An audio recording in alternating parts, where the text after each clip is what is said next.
Sunday ആയിട്ട് ചുമ്മാ ഇങ്ങനെ ഇരിക്കുന്ന സമയത്ത് എവിടെയെങ്കിലും പോയാൽ കൊള്ളാമെന്നൊരാശ. അപ്പോൾ അങ്ങനെ ഇരിക്കുന്ന സമയത്താണ് അടുത്തൊരു തിരക്കേടില്ലാത്ത ഒരു ടൂറിസ്റ്റ് സ്പോട്ട് ഉണ്ട് എന്ന് മനസ്സിലാക്കിയത്. ഗൂഗിൾ മാപ്പ് വഴിയാണ്. ഞങ്ങളൊന്നും നോക്കിയില്ല. എന്നാൽ പിന്നെ ആ വഴി ഒരു ഡ്രൈവ് അങ്ങ് പോവാം. ഇനിയിപ്പോൾ നല്ലതല്ലെങ്കിലും ഡ്രൈവ് ആയല്ലോ. ഞങ്ങൾക്ക് അതാ ഇഷ്ടം. ഓൺ ദ വേ ഇളനീര് കണ്ടു. എനിക്കാണെങ്കിൽ ഇളനീരൊരു വീക്ക്നെസ്സാണ്. ചേട്ടനോട് പറഞ്ഞു, അപ്പം തന്നെ നിർത്തി പറഞ്ഞു വാങ്ങി. ഈ യാത്ര തുടങ്ങുമ്പോൾ ഇതെങ്ങനെ അവസാനിക്കുമെന്നോ ഇതെങ്ങനെ ഉണ്ടാവുമെന്നോ ഒന്നും ഞങ്ങൾക്ക് അറിഞ്ഞൂടാ. ഞങ്ങൾ അത്ര കാൽക്കുലേറ്റഡ് ഒന്നുമല്ല. ജസ്റ്റ് എൻജോയ് അത്ര മാത്രമേ ഉള്ളൂ.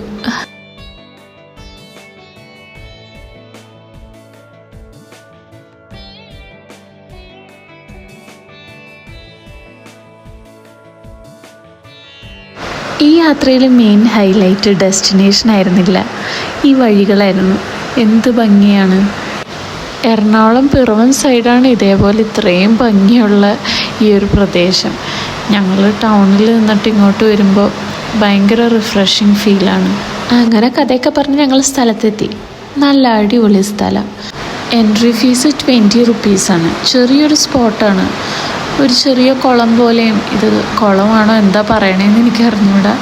പിന്നെ ചെറുതായിട്ടൊന്ന് ട്രക്ക് ചെയ്യാനും, പിന്നെ ഒരു വലിയ മരത്തിൻ്റെ താഴെയായിട്ടാണ് കേവ്സ് വരുന്നത്. ഏകദേശം 1 കിലോമീറ്റർ അകത്തേക്ക് ആ കേവ്സിന് നീളം ഉണ്ടെന്നാണ് കേൾക്കുന്നത്. എനിക്കറിയില്ല അത് കൃത്യമായിട്ട്. കൊച്ചരീക്കൽ കേവ്സ് എന്നാണ് ഇതിൻ്റെ പേര്, ഈ ഡെസ്റ്റിനേഷൻ്റെ പേര്. അരീക്കൽ വെള്ളച്ചാട്ടത്തിൻ്റെ അടുത്തായിട്ടാണ് ഈ ഗുഹ വരുന്നതെന്നാണ് പറയുന്നത്. വേരുകളൊക്കെ കാണാൻ എന്ത് ഭംഗിയാണല്ലേ. നല്ല പ്രായമുണ്ട് ഈ മരത്തിന്. ബെസ്റ്റ് ടൈം ഏർലി മോർണിംഗ് ആണെന്ന് തോന്നുന്നു. ഇവിടെ ഇരുന്നാൽ വേറൊരു ലോകത്തേക്ക് പോകാൻ പറ്റണ പോലെ എനിക്ക് തോന്നി. ഈ വരുന്ന ഉറവ അത്രയും ക്ലിയർ വാട്ടറാണ്. നല്ല ഒട്ടും തന്നെ അഴുക്കില്ല, നല്ല ക്ലിയർ വാട്ടർ.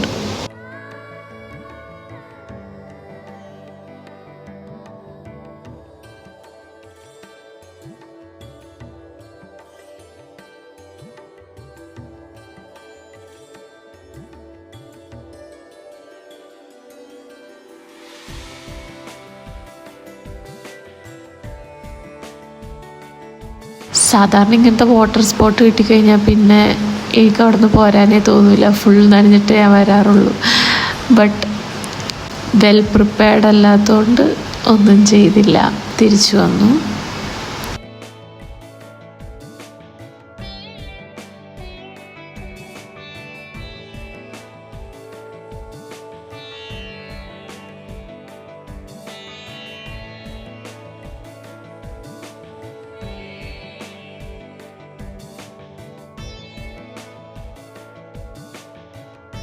ഞങ്ങൾ റിട്ടേൺ വന്നുകൊണ്ടിരിക്കുക.